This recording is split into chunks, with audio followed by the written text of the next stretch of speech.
Alors, bonjour à tous. Aujourd'hui, je voulais faire une petite vidéo sur le jeu Tales from the Loop, destiné en premier lieu à mes joueurs, parce qu'on va faire une partie logiquement dans 3 semaines, afin de leur expliquer le système. Généralement, on explique toujours le système pendant la partie, ce qui nous fait perdre une bonne demi-heure, 3/4 d'heure. Là, je me suis dit que ça pourrait être sympa de faire une vidéo en amont pour qu'ils prennent le temps de maîtriser les bases du jeu. Et en même temps, si ça peut servir à d'autres personnes, et bien écoutez, ça sera tant mieux.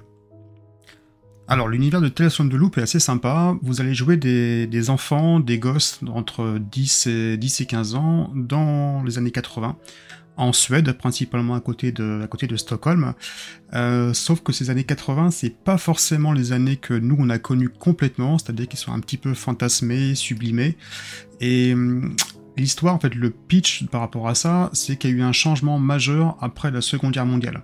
C'est-à-dire que les scientifiques à caractère soviétique donc, ont découvert un effet qu'on appelle l'effet magnétrine, et qui permet en fait d'utiliser des champs magnétiques terrestres de l'hémisphère nord pour faire léviter, graviter en fait, des objets à masse importante. Donc c'est des cargos, c'est des grosses unités de transport qui ont révolutionné un petit peu donc tout ce qui est achalandage. Et en fait, ça permet des avancées technologiques assez majeures. Donc les robots existent, les robots domestiques. Donc vous voyez également des cargos gaussiens qui vont traverser vraiment de part en part le nord de la Suède pour relier d'autres continents. Donc par rapport à ça, fin des années 60, on est plutôt même en 60-69, le gouvernement suédois décide de créer ce qu'on va appeler un accélérateur à particules. Donc il en existe 2 à travers le monde, le premier est basé aux US et le deuxième est situé donc en Suède. Il faut savoir que c'est 3 tours qu'on va appeler communément le loop. Donc vous avez prime 1 qui est environ d'un diamètre de 26 km, donc c'est quelque chose qui est assez important. Vous avez prime 2 de 22 km et aux 1 de 16 km. Ces 3 tours sont, on va dire, reliés de mystères. À travers celle-ci, il y a des rumeurs comme quoi il pourrait y avoir peut-être des dinosaures dans les forêts, il va y avoir peut-être des effets qui vont se produire que la population ne maîtrise pas forcément.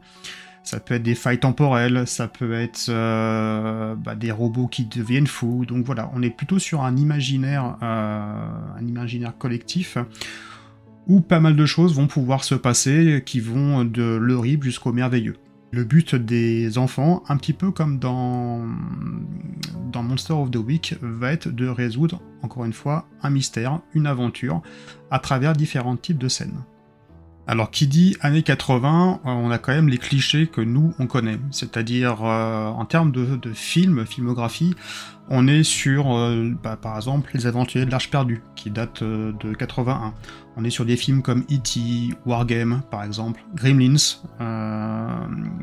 Retour vers le futur, les Goonies, que j'ai regardé récemment, et que, honnêtement, j'ai pas pu finir tellement ça m'a piqué, ça à mon sens assez mal vieilli.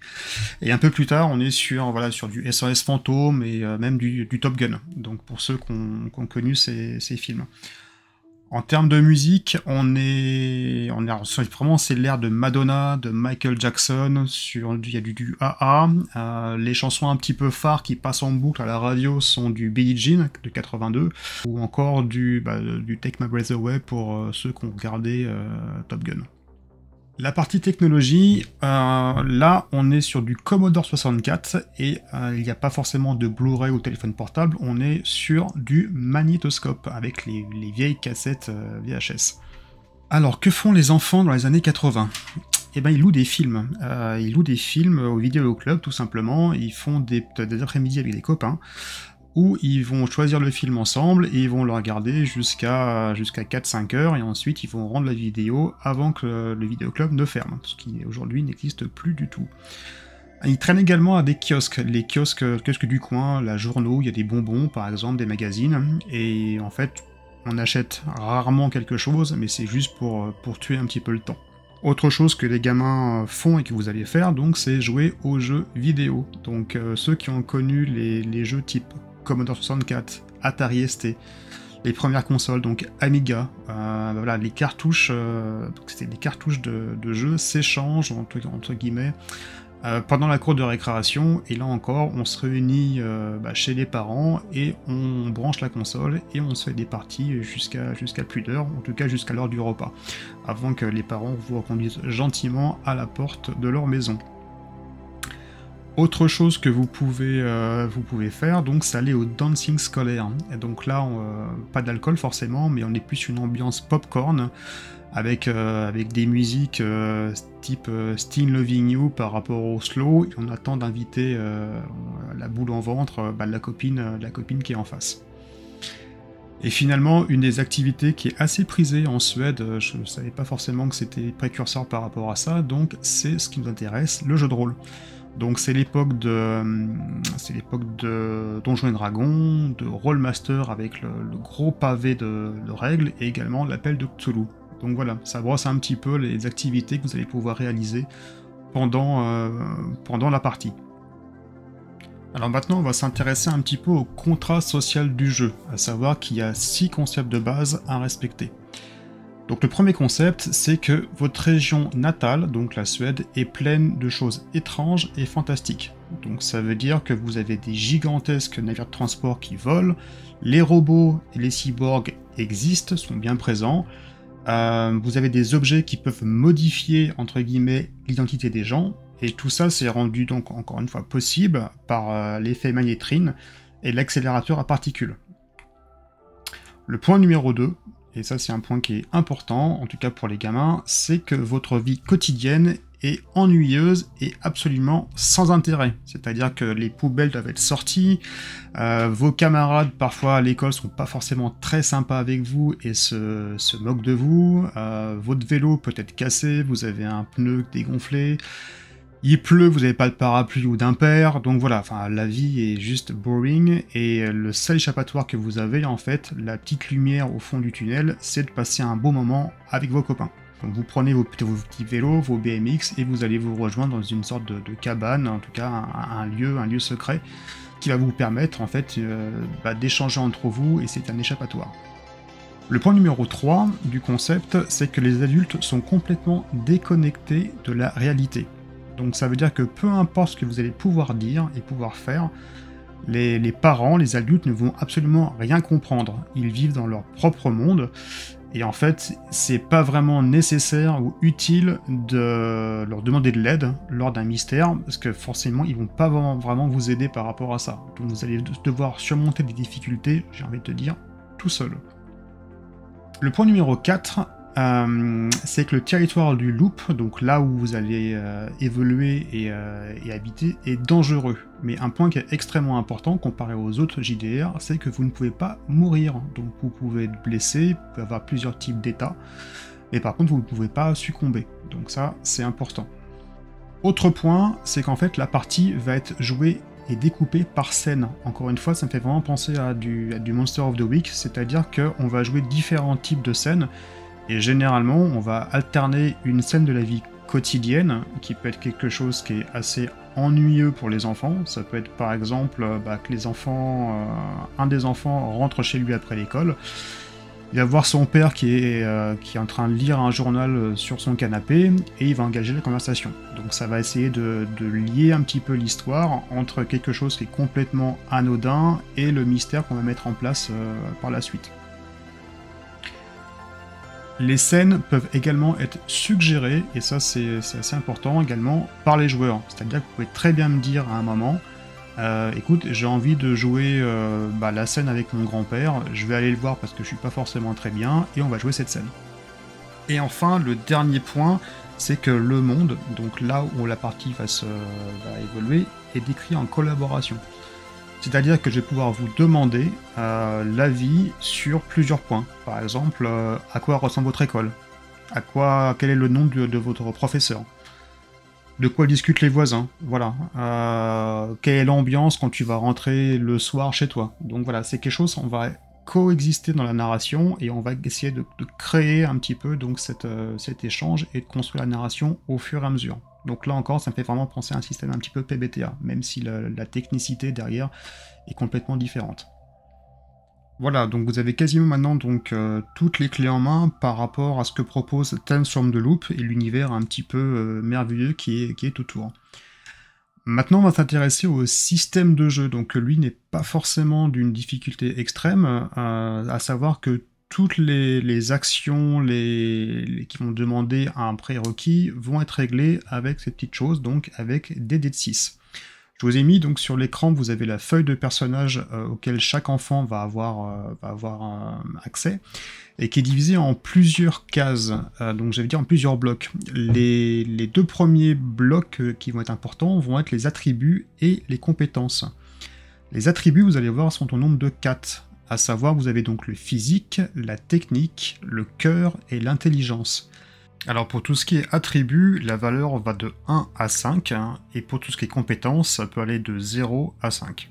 Alors pour pouvoir réussir une action, ça va être assez simple, c'est un petit peu comme du système de simulacre ou du vampire pour ceux qui connaissent, c'est-à-dire qu'on va croiser, on va combiner un attribut avec une compétence.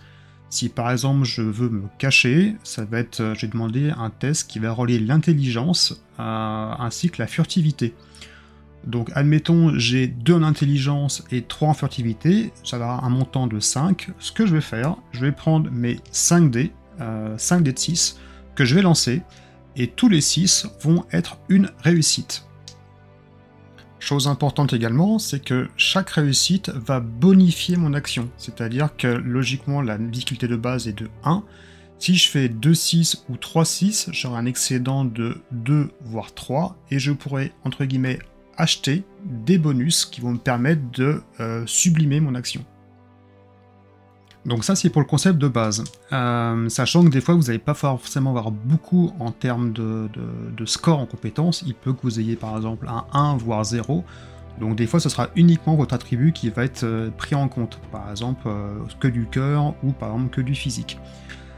Par rapport à ça, donc parce que ça peut être assez compliqué peut-être de réaliser des actions avec succès, vous allez pouvoir rajouter des bonus. C'est-à-dire que sur la fiche de personnage que vous avez plusieurs choses, comme par exemple l'objet fétiche. L'objet fétiche, ça va vous rapporter plus 2 dés au jet. Donc si on reprend par exemple notre idée de se cacher, si votre objet fétiche est par exemple, je sais pas, à une capuche, donc vous allez mettre votre capuche et par rapport à ça, je vais vous rajouter 2 dés. Donc vous n'aurez plus 5 dés, mais donc 7 dés à jeter. Et encore une fois, tous les 6 sont une réussite. Il faut savoir que vous avez 3 niveaux de difficulté. Donc la difficulté qui est normale, assez basique, qui demande une réussite. La difficulté qui est difficile, qui en comprend 2, et quasiment impossible, qui en comprend cette fois-ci 3. Un autre moyen de maximiser les chances est l'entraide, c'est-à-dire que les autres enfants peuvent vous aider, c'est-à-dire que vous allez avoir un maximum de plus 1 dé sur votre jet si un enfant vous donne un coup de main. L'autre mécanique qui peut vous aider, comment vous avez donc la chance, vous avez des points de chance à utiliser. Les points de chance servent quand vous en dépensez un, à relancer tous vos dés qui n'ont pas fait de 6, pour vous donner une chance supplémentaire de réaliser des réussites. Et enfin, vous avez donc votre fierté. Donc la fierté, c'est un trait de caractère que vous allez avoir, que chaque personnage va pouvoir avoir. Par exemple, quelqu'un qui est un petit peu la meilleure de l'école, la plus en vogue, la plus populaire, elle va être, par exemple, sa fierté, ça va être « je suis la meilleure ».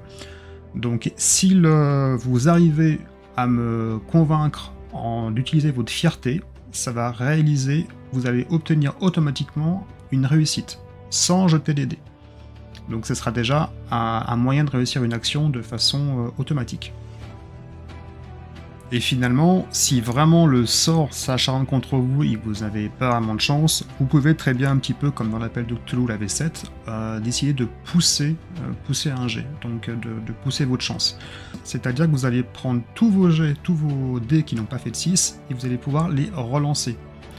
La contrepartie par rapport à ça, c'est que vous allez automatiquement avoir un état, et les états sont quelque chose qui n'est pas forcément bénéfique pour votre enfant. Vous avez 5 états dans le jeu. Vous avez donc contrarié, vous avez effrayé, épuisé, blessé, et enfin brisé. Chaque état va introduire un -1, donc c'est ce que vous avez sur la feuille de personnage à droite, qui va vous infliger automatiquement un dé en moins à chaque fois que vous allez tenter un nouveau jet. Donc admettons, je reprends mon exemple de me cacher, intelligence plus furtivité, j'avais 5, parce que je suis effrayé ou épuisé, donc je n'aurai plus que 4. Et bien sûr, tous ces malus sont cumulatifs.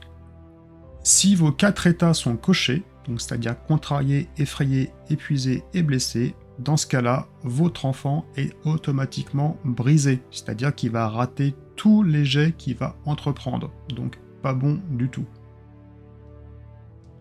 Donc ces états sont assez impactants pour la mécanique. Maintenant, vous avez 3 façons de résoudre ce problème, en tout cas de soigner vos états.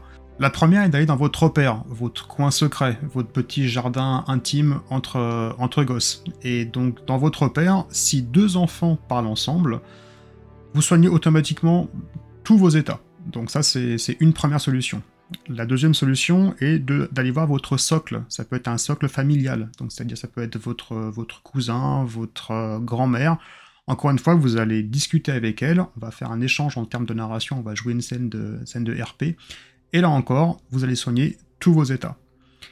Et la troisième façon de soigner vos états, donc, est de faire un jet de charisme. Donc là encore, vous allez discuter hors repère avec un de vos camarades. Et en fait, si le jet est réussi, donc l'état est soigné. Si par contre le jet n'est pas réussi, donc la personne, l'enfant qui va vous aider à la discussion, va subir le même état. Donc il pourra être également effrayé, il n'aura pas réussi vraiment à vous convaincre ou à vous rassurer, et donc il va choper le même état. Donc si on résume rapidement, pour réaliser une action, vous devez battre un seuil de difficulté, qui va de 1 à 3, normal, difficile, quasiment impossible. Pour ça, vous prenez un attribut plus une compétence qui va vous faire un pool de dés. Votre pool de dés, vous pouvez rajouter plus 2 dés si vous prenez votre objet fétiche. Si un autre enfant vous aide par rapport à l'action, vous rajoutez un dé supplémentaire. N'oubliez pas qu'une fois par partie, par mystère, vous pouvez utiliser votre fierté pour avoir un résultat, une réussite automatique. Chaque 6 est considéré comme une réussite. Vous pouvez également maximiser vos chances, c'est-à-dire utiliser un point de chance pour relancer tous les dés qui n'ont pas fait de 6. Et enfin, si vous n'avez pas de bol, vous pouvez pousser votre chance, et dans ce cas-là, relancer à nouveau tous les dés qui n'ont pas fait de 6, avec la contrepartie d'avoir un état. Alors maintenant, pour finir, je vous propose de balayer rapidement les attributs et les compétences. Alors le physique, ça va vous servir à être discret, à vous battre, à faire des actions type par exemple escalader, grimper quelque part. La partie technique, donc c'est comprendre, réparer les objets, des robots, des appareils électroniques, pourquoi pas ouvrir des portes s'il y a des codes. L'attribut du cœur sert, en fait, c'est votre aptitude à vous faire des amis, des copains, à savoir également mentir, mais également convaincre les autres. L'intelligence, quant à elle, va vous servir à comprendre des indices, à résoudre des énigmes, et également comprendre la personne que vous avez en face, donc les gens. Alors, si on prend maintenant la partie compétences, l'agilité, donc comme son nom l'indique, ça peut être grimper, tenir en équilibre. Le bonus, donc si vous réalisez plus que la difficulté demandée, ça va être que vous pouvez impressionner quelqu'un par votre aptitude justement à rester en équilibre, ou alors qu'une personne va pouvoir vous remarquer. Vous allez également pouvoir attribuer une réussite à un autre enfant. La force, quant à elle, donc ça va servir à vous battre, à supporter également des situations qui peuvent être stressantes, également à porter quelque chose. Donc là encore en bonus, vous pouvez impressionner quelqu'un, faire peur, humilier quelqu'un, clouer votre adversaire au sol, prendre quelque chose, donc chaparder un objet à votre adversaire pendant cette lutte, faire perdre connaissance à votre adversaire par exemple, ou également éviter tout le dommage collatéral que vous pourriez avoir. La furtivité, donc on l'a déjà évoqué en amont, donc ça sert à se cacher. La partie bricolage, donc ça sert à construire, manipuler des objets, des engins mécaniques. Il se peut qu'au préalable, je vous demande également un test d'analyse, ou de compréhension, ou de programmation, pour comprendre un petit peu comment vous allez réussir à construire l'objet. Donc le bonus là, ça sera plutôt à voir que l'objet sera beaucoup plus solide que prévu, et ça va vous octroyer un bonus de plus 1 dé sur l'objet. La programmation, c'est un petit peu dans le même style, donc ça va utiliser pour utiliser des programmes informatiques ou électroniques. Là encore, un test d'analyse ou de compréhension sera également possible. Le bonus va être à peu près le même que pour le bricolage, donc plus efficace, avec un bonus de plus 1 dé. La partie analyse, donc, c'est votre faculté à comprendre le fonctionnement de machines ou d'appareils technologiques. En cas de réussite, vous avez le droit de poser 2 questions, qui vont être de l'ordre de quel est son usage, comment ça fonctionne, comment je peux m'en servir, qui potentiellement l'a construit, quel problème peut-il causer, est-ce que l'objet est illégal.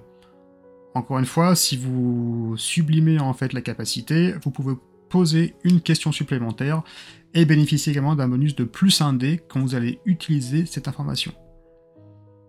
Le réseau, quant à lui, est très simple, c'est de connaître la bonne personne au bon moment. Donc en termes de bonus, la personne va savoir quelque chose d'important. Vous n'avez pas forcément besoin de relancer les dés pour contacter à nouveau la personne dans le cadre du même mystère. Cette personne également a les bons outils pour peut-être réparer votre objet. Elle peut soigner un de vos états. Elle peut également rassembler plus de gens pour vous aider. La partie charme, ça vous sert à séduire, à mentir, mais également à manipuler les autres. La découverte, donc là, c'est un peu comme dans du Cthulhu, c'est du trouver objet caché, c'est de comprendre des indices. En cas de réussite, là encore, vous pouvez me poser 2 questions.